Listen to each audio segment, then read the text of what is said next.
ನಮಸ್ಕಾರ ಎಲ್ರಿಗೂ. ಮತ್ತೆ ಇನ್ನೊಂದು ಹೊಸ recipe, simple one pot recipe ಒಟ್ಟಿಗೆ ವಾಪಸ್ ಬಂದಿದ್ದೀವಿ. ಇವಾಗ ಮಾಡ್ತಿರೋದು ವೈಟ್ ಪಲಾವ್ ಅಂತ. ವೈಟ್ ಪಲಾವ್ ತುಂಬಾ ಸಿಂಪಲ್ಲಾಗಿ, ಈಸಿಯಾಗಿ, ಫ್ಲೇವರ್ಫುಲ್ ರೈಸ್ ಇದು. ಎಲ್ರಿಗೂ ಇಷ್ಟ ಆಗುತ್ತೆ. ಮಕ್ಕಳ ಲಂಚ್ ಬಾಕ್ಸಿಗಂತೂ ಇದು ಪರ್ಫೆಕ್ಟಾಗಿರುತ್ತೆ. ಏನು ಸ್ಪೈಸಸ್ ಇರೋದಿಲ್ಲ, ಎಷ್ಟು ಖಾರನೂ ಇರೋದಿಲ್ಲ. ಇದನ್ನು ಖಂಡಿತವಾಗ್ಲೂ ಒಂದು ಸತಿ ಮಾಡಿ. ಇದನ್ನು ಮಾಡೋದಕ್ಕೆ ಒಂದು ಅರ್ಧ ಹೋಳು ತೆಂಗಿನಕಾಯಿಂದ ತೆಂಗಿನ ಹಾಲನ್ನು ತೆಗೆದಿಟ್ಕೊಳ್ಳಿ. ಇದಕ್ಕೆ ತರಕಾರಿಗಳು, ಬೀನ್ಸು, ಕ್ಯಾರೆಟು, ಹಾಗೆ ಬಟಾಣಿ ಇದನ್ನು ತಗೋಬೋದು. ನಿಮಗೆ ಬೇಕಾಗಿರುವಂಥ ಬೇರೆ ತರಕಾರಿಗಳನ್ನು ಕೂಡ ನೀವು ಆ್ಯಡ್ ಮಾಡ್ಕೊಳ್ಳಿ. ಇದಿಷ್ಟಾದಮೇಲೆ 2 ಕಪ್ ಅಕ್ಕಿ, ಇದಕ್ಕೆ 1 ಕಪ್ ಸೋನಾ ಮಸೂರಿ ಅಕ್ಕಿ, ಹಾಗೆ 1 ಕಪ್ಪು ಬಾಸ್ಮತಿ ಅಕ್ಕಿನ ತಗೊಂಡು ತೊಳೆದು ನೆನೆಸಿಟ್ಕೊಂಡಿದ್ದೀವಿ. ಈಗ ಇದಕ್ಕೆ ಒಂದು ಮೀಡಿಯಮ್ ಸೈಜಲ್ಲಿರುವಂಥ 4 ಈರುಳ್ಳಿನ ಉದ್ದಕ್ಕೆ ಹೆಚ್ಚಿಟ್ಕೊಳ್ಳಿ. ಹಾಗೆ ಒಂದು 8ರಿಂದ 10 ಹಸಿಮೆಣಸಿನ್ಕಾಯಿ ಮಧ್ಯಕ್ಕೆ ಸೀಳಿ ಇಟ್ಕೊಳ್ಳಿ. ಇದ್ರ ಜೊತೆಗೆ ಎಲ್ಲ ರೀತಿಯಾದ ಡ್ರೈ ಸ್ಪೈಸಸ್ ಅಂದರೆ ಚಕ್ಕೆ, ಲವಂಗ, ಅನಾನಸ್ ಹೂವು, ಜಾಪತ್ರೆ, ಜಾಕಾಯಿ, ಹಾಗೆ ಪಲಾವ್ ಎಲೆ ಇದಿಷ್ಟನ್ನು ತಗೊಳ್ಳಿ. ಇದಾದಮೇಲೆ ಕುಕ್ಕರಿಗೆ ಸ್ವಲ್ಪ ಎಣ್ಣೆ, ಜಾಸ್ತಿ ತುಪ್ಪ ಇದನ್ನು ಹಾಕ್ಕೊಂಡು ಎಲ್ಲ ಸ್ಪೈಸಸ್ನ ಎಣ್ಣೆ ಕಾದ ಮೇಲೆ ಹಾಕ್ಕೊಳ್ಳಿ. ಇದರ ಘಮ ತುಂಬಾ ಚೆನ್ನಾಗಿರುತ್ತೆ. ಮತ್ತು ಇನ್ನೂ ಇಂಪಾರ್ಟೆಂಟ್ ಅಂದರೆ ಕಸೂರಿ ಮೇಥಿ. ಈ ಕಸೂರಿ ಮೇಥಿ ಹಾಕೂಡಲೇ ಫ್ಲೇವರ್ ಇನ್ನೊಂದು ಲೆವೆಲ್ ಜಾಸ್ತಿ ಆಗುತ್ತೆ. ಇದಿಷ್ಟು ಹಾಕ್ಕೊಂಡಿದ್ದು ಆದಮೇಲೆ ಹಸಿಮೆಣಸಿನ್ಕಾಯಿನ ಇದಕ್ಕೆ ಸೇರಿಸ್ಕೊಂಡು ಒಂದು ಸ್ವಲ್ಪ ಹೊತ್ತು ಹಾಗೆ ಬಾಡಿಸ್ಕೊಳ್ಳಿ.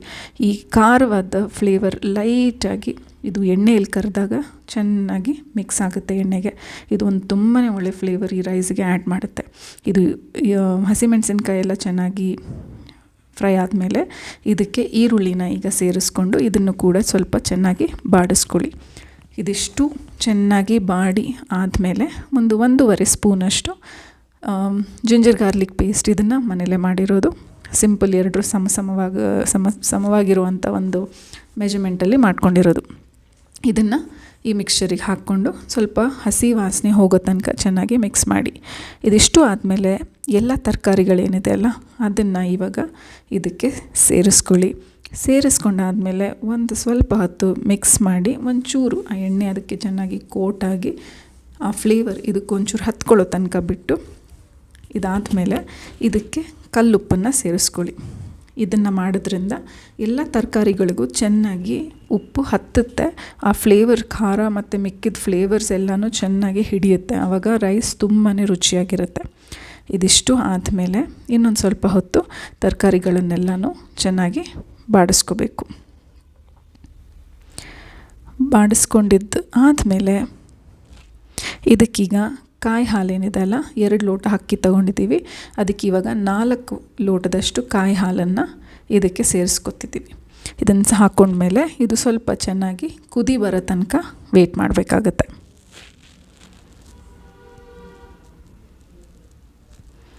ಆ ಅರ್ಧ ಹೋಳು ತೆಂಗಿನಕಾಯಿ ನಾವೇನು ತೊಗೊಂಡು ಹಾಲು ಮಾಡಿದ್ವಲ್ಲ ಅದರಲ್ಲಿ ಎಕ್ಸಾಕ್ಟ್ಲಿ 4 ಲೋಟ ಬಂತು.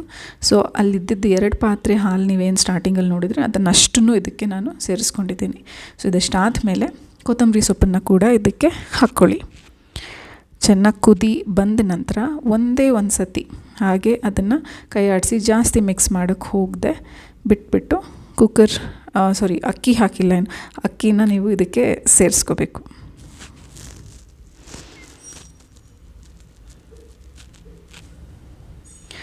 ಸೊ ಅಕ್ಕಿ ಇದನ್ನು ಹಾಕ್ಕೊಂಡ್ಮೇಲೆ ಒಂದೇ ಒಂದು ಸತಿ ಲೈಟಾಗಿ ಮಿಕ್ಸ್ ಮಾಡಿ ಹಾಗೆ ಈಗ ಕುಕ್ಕರನ್ನ ಹಾಕಿಬಿಟ್ಟು ಒಂದು 2ರಿಂದ 3 ವಿಸಿಲ್ ಬರೋ ತನಕ ಬಿಟ್ಟರೆ ಬಿಸಿ ಆದಂತಹ ವೈಟ್ ಪಲಾವ್ ರೆಡಿ ಆಗುತ್ತೆ.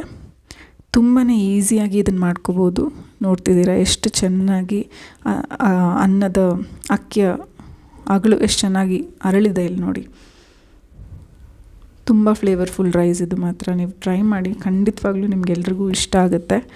ಇದು ಒಂದು go to lunch box recipe ಆಗೋದಂತೂ ಖಂಡಿತ ಶ್ಯೂರ್. ಮತ್ತು ಇದರೊಟ್ಟಿಗೆ ಸೈಡಲ್ಲಿ ನೀವು ಯಾವುದೇ ರೀತಿಯಾದ ವೆಜ್ ಸಾಗು ಅಥವಾ ಕುರ್ಮಾ, ನಾನ್ ವೆಜ್ ರೆಸಿಪೀಸ್ ಏನು ಬೇಕಿದ್ರೂ ಹಾಕೋಬೋದು. ಇಲ್ಲಿ ಸುಮ್ಮನೆ ಒಂದು ಸ್ವಲ್ಪ ಪನ್ನೀರ್ ರೆಸಿಪಿನ ಇದರೊಟ್ಟಿಗೆ ನಾವು ಸರ್ವ್ ಮಾಡ್ಕೊಂಡಿದ್ದೀವಿ. ಏನೂ ಇಲ್ಲದೆ ಇದ್ದರೂ ಸಹ ಇದು ಸಿಂಪಲ್ಲಾಗಿ ಇದು ಒಂದೇ ಕೂಡ ತಿನ್ನೋದಕ್ಕೆ ತುಂಬಾ ರುಚಿಯಾಗಿರುತ್ತೆ. ಖಂಡಿತವಾಗ್ಲೂ ಇದನ್ನು ಟ್ರೈ ಮಾಡಿ.